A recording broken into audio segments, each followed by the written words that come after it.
Hi, it's Kristen with Kristen Stained Glass. Today I am going to show you how I fix broken pieces.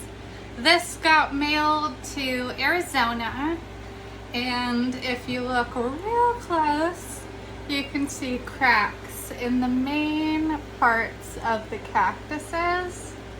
So I'm going to go through how I fix these. I guarantee all my pieces, so if it arrives cracked or broken, people just mail it back and I fix it. And this one I just mailed with not enough padding on either side of it. I usually screw them into plywood boxes, and this one I only did an inch thick, and it really needs to be 2 inches. I never have a problem if I do that. So this one I am going to fix, and I start with breaking out the glass that's broken. So that is where something like this comes in handy. Anything with like this steel ball on the end of it, and you can just bash it out. You can also score it. Sometimes I do that if I'm trying to get a cleaner break.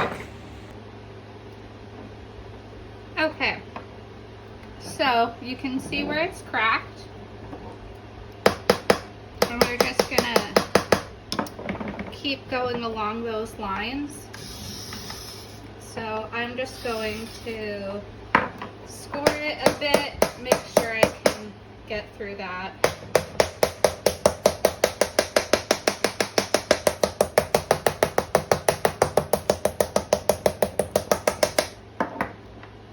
Get some little... Okay, and then another thing you can do is get a pair of your pliers and start pulling out the edge pieces that are going to stay in there. Okay, I have mostly bashed out the ones that need it. I have one more up here that I'll get, and then this R has a line that I'll break that one out too. I was going to go through how I get these out of the crevices. One of these guys. These are pretty easy to come by. You can get them with like Cricut or other software that has like vinyl adhesive that you're weeding. They're called weeders. And these can be really helpful for digging something out like a cavity. Almost got it. There it is. And then just pulling that out.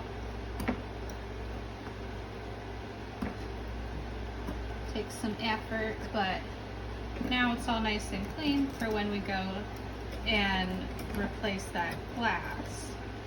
So this is really helpful. Get all this extra glass bits out.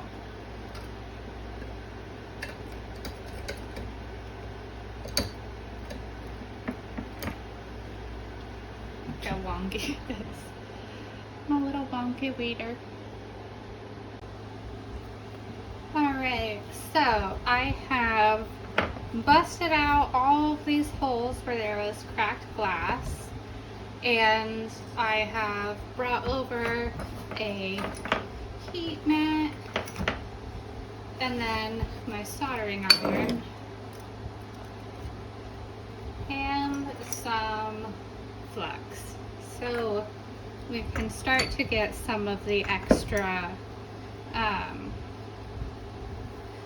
solder off to make room for replacement glass. So I'm just putting some flux around the locations where I know I'm going to be trying to get some of that extra solder off. The other thing that's really helpful is a pair of nippers. So these guys, that way I can take out some of the places where both sides are gone.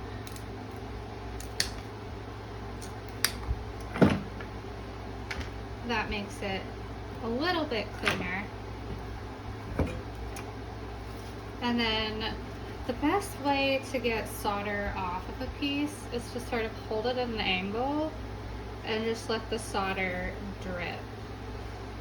So I'll have like a little jar where I'll collect all the bits from, but I'm just sort of letting it gather. So I'm starting to get up enough of the solder that you can see the tape coming through. And so this is where you can start to push the tape off of the edges as you go. And that will also help with you creating a clean surface. And if it's possible to push the tape off, then you can maintain the tape on the other side of the piece. And that'll make it even easier for you to replace the missing piece with a fresh one, because you won't have to retape the inside edges. It's not always possible, but so far I've been able to take the tape off of that edge and maintain the tape on the inside, which is... So as I'm going through this, I'm getting like lots of little solder bits collecting up. A nice way to gather them up is to just use your soldering iron. This is why I have a mat here. And it like melts them, and you can like join them all into one giant glop. And this helps keep a lot of those little bits together. Makes it easier to pick up. And then it can also help weed out if you have something that isn't made of solder, like bits of glass can help weed those guys out, bits of foil, because those won't get picked up.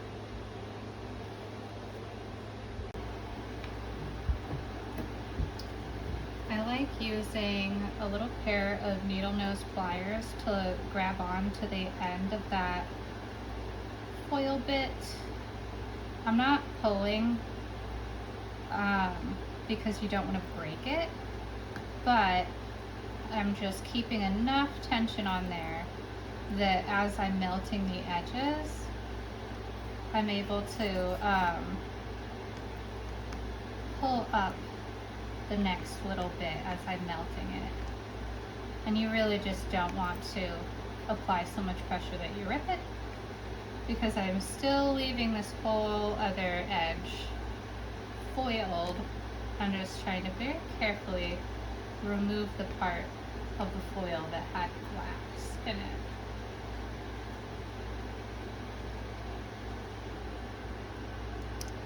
Look at how much glass is stuck in this bit of tape.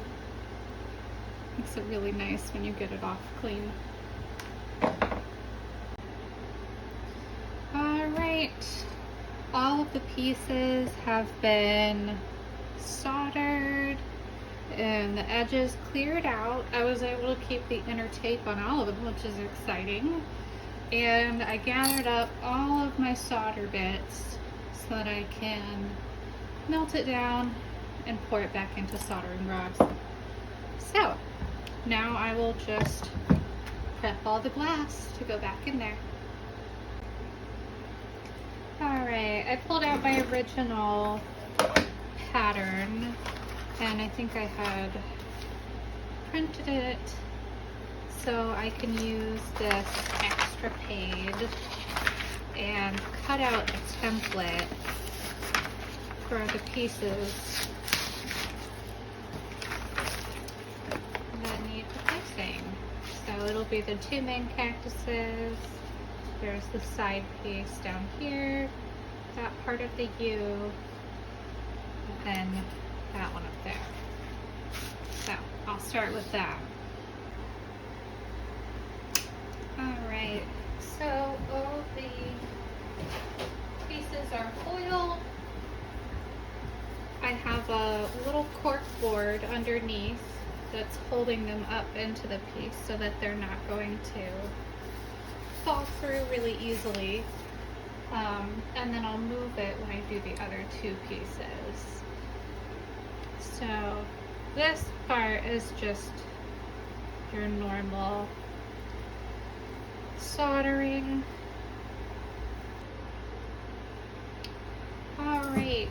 Alright, I have finished soldering in and redoing the decorative soldering. Got both sides done.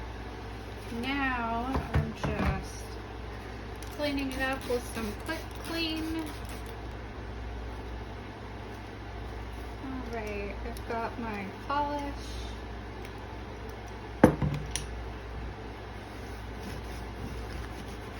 I'm just going to do this over my newly soldered parts. Okay, so I've got the piece polished, and then I have black patina, and a toothbrush is the best way to get around all of this decorative soldering. Makes it really hard to get an even polish if you don't use things like brushes. Alright, it is finally just about finished. Got all the pieces replaced, nothing's cracked or broken, patina's done, and then I will just do a final polish, and then some of the paint came off of the wording, so I'll repaint it, but it is no longer cracked and it is now perfect.